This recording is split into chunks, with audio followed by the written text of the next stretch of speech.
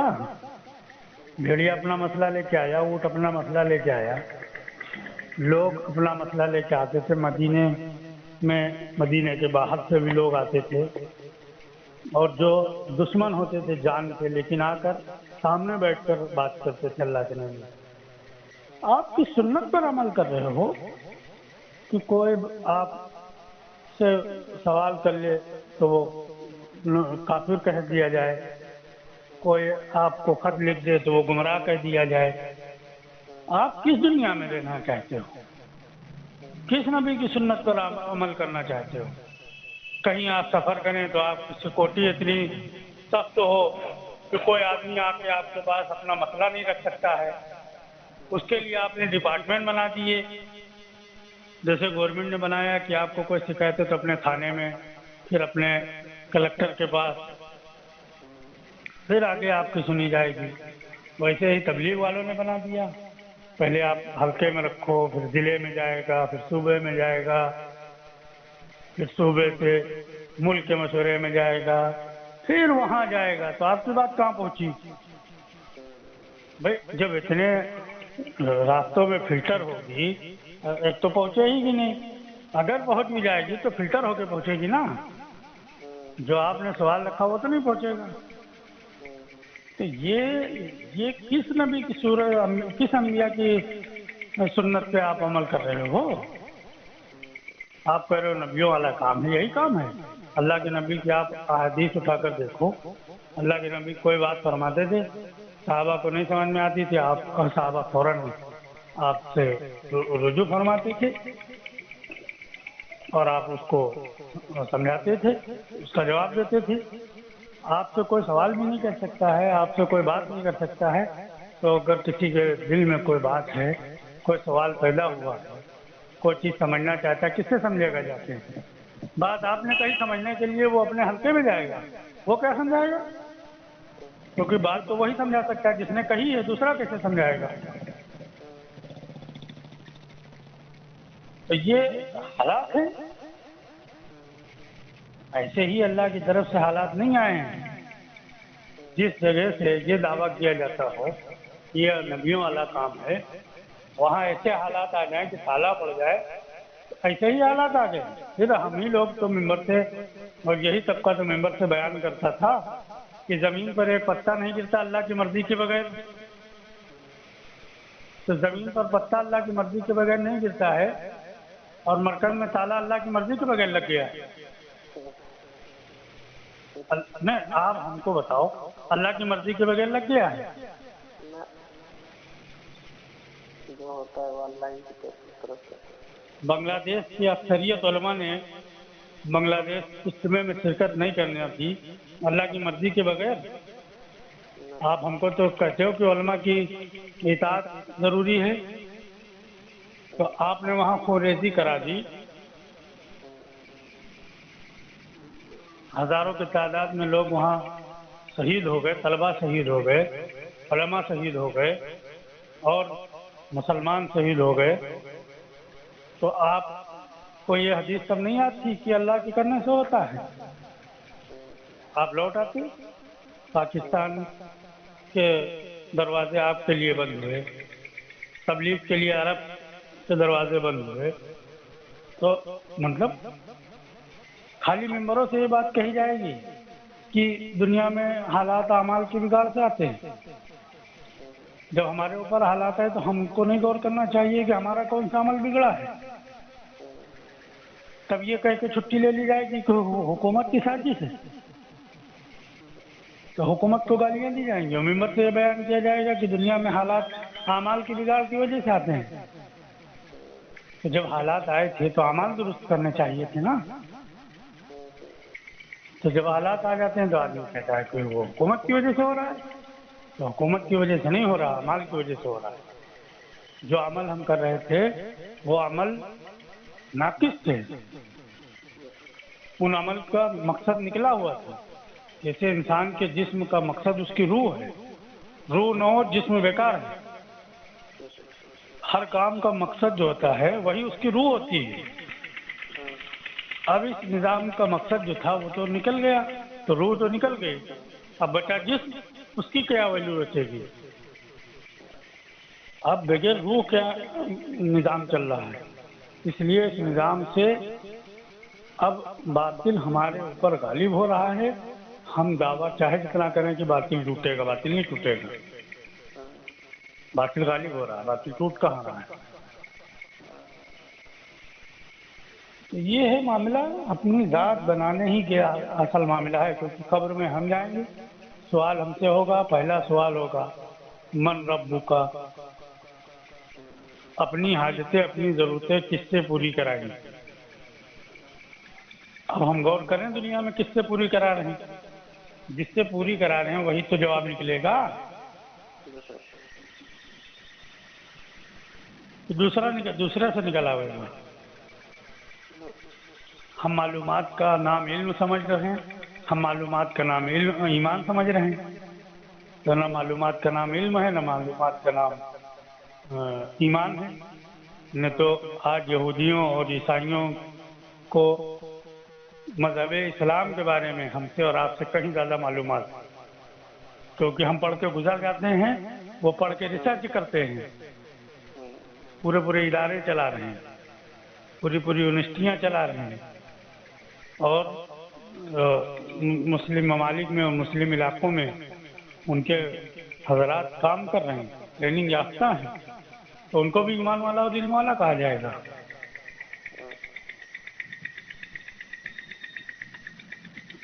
تو یہ ہے معاملہ، اس لیے ہم لوگ بھی تھوڑا سا فون نہیں کر رہے ہیں لوگوں کو، کیونکہ جو بات ہے وہ سامنے ہے، اب قرآن ہے، سنت ہے، کیونکہ یہاں کوئی محنت یہ نہیں ہے کہ آپ ہم سے جڑو یا آپ کسی ساتھی سے جڑ کے چلو، نہیں، یہاں تو کسی سے جوڑنے کا کوئی کام ہی نہیں. آپ اللہ سے جڑو، آپ قدم بڑھا دو گے اللہ رہبری کر دیں گے. ابراہیم علیہ السلام نے کفر کے ماحول میں قدم بڑھایا، اللہ نے رہبری کر دی، تو رہبری تو اللہ کریں گے. نیت کر کے قدم بڑھانا ہمارے ذمہ ہے. ہاں، باقی کوئی یہ نہ اس غلط فہمی میں نہ رہیے کہ کیسے رہبری ہوگی. ہاں، رہبری تو اللہ کریں گے اور اللہ ہی کرتے ہیں. جب کوئی قدم بڑھا دیتا ہے تو اللہ ہی رہبری کرتے ہیں. بس یہ ہے کہ وہ قدم جو بڑھ رہا ہو وہ اللہ کی امید کے ساتھ ہو اور اللہ کے غیر کی نا امیدی کے ساتھ ہو. امید نہ ہو اللہ کے غیر کی، قدم بڑھے گا پھر اللہ راستہ کھول دیں گے. جنگلات میں لوگ چلے گئے 40 سال اور 20 سال جنگلوں میں رہے، کس نے ان کی وہاں رہبری کی؟ کون امیر تھا وہاں؟ کون بڑے تھے وہاں؟ کون عالم تھا وہاں؟ کون مبلغ جاتے تھے وہاں تقریر سنانے؟ کون جاتا تھا وہاں گشت کرنے؟ کون جاتا تھا وہاں تعلیم کرانے؟ لیکن اللہ کے ولی بن کے لوٹے نہیں لوٹے. ساری دنیا ان کی ولایت کی قائل ہوئی نہیں ہوئی. پھر لوٹے ہیں تو اپنا بھی مسئلہ حل کیا اللہ سے اور لوگوں کا بھی مسئلہ حل کرایا. شیخ عبد القادر جیلانی رحمۃ اللہ علیہ کے مقابلے پر جب وہاں کا راجہ آیا تو ایسا نہیں کہ شیخ عبد القادر جیلانی رحمۃ اللہ علیہ وہ ساتھیوں کو چھوڑ کر کہیں جو ہے کنارے کھسک گئے اپنے بیوی بچوں کو لے کر. نہیں، اپنے ساتھیوں کو ایک دائرہ بنایا اور کہا کہ اس کے اندر رہنا، اس کے باہر نہ جانا. اور بڑے بڑے جادوگر، شاہی حکومت کے جو بڑے بڑے جادوگر تھے انہوں نے آپ کے گولے برسائے اور جتنے ان کو ہنر معلوم تھا وہ سارا استعمال کیا. ادھر اللہ کی قدرت ساتھ میں تھی، سب مغلوب ہو گئے. خود بھی امان میں رہے اور ساتھی بھی امان میں رہے. وہ بھی چاہتے تو ساتھیوں کو چھوڑ کے کھسک لیتے. اب جب آدمی اپنی ذات پر محنت کر کے نہیں بنے گا تو حالات آنے پر کنارہ تو ڈھونڈے گا ہی.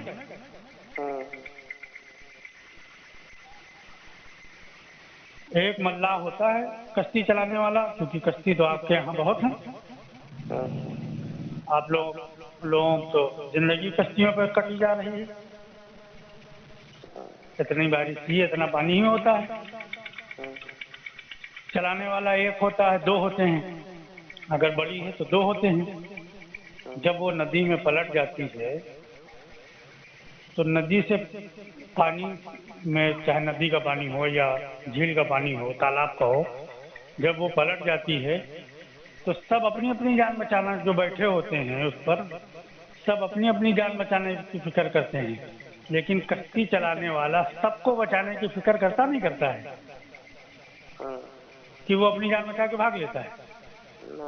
کیا کرتا ہے وہ سب کو بچانے کی فکر اس لیے کرتا ہے کیونکہ اس نے اس کا ہنر سیکھا ہے.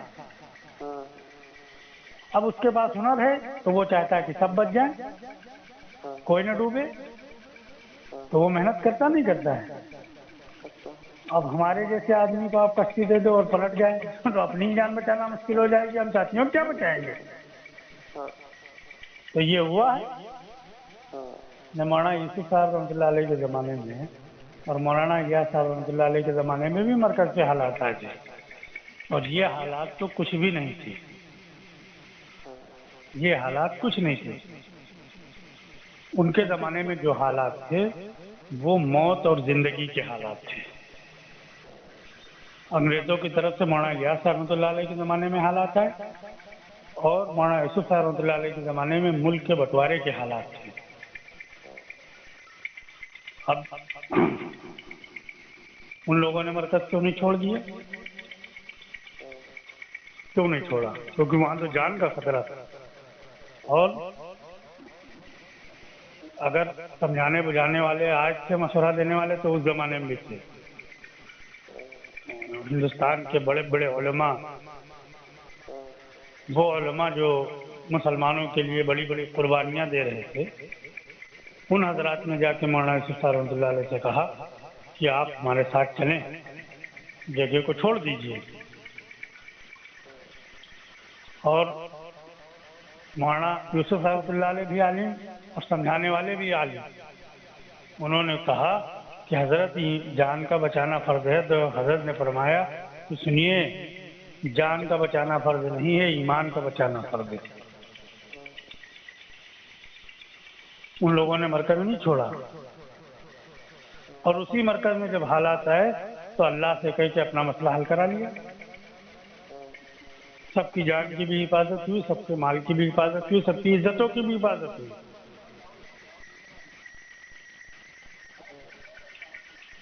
تو یہ تو کوئی بات نہ ہوئی کہ ہماری بیوی بچوں کی عزت محفوظ رہے، اور آپ کے بیوی بچوں کی عزت چاہے نیلام ہو جائے، جیلوں میں رہے، کٹے، ہمارے چہرے پر فکر نہ آئے۔